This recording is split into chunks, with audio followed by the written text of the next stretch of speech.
పిల్ల పల్లెరు కాయ సూపుల్లా సిక్కి అల్లాడి నానేసే పల్లా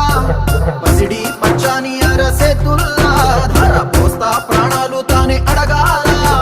సీతా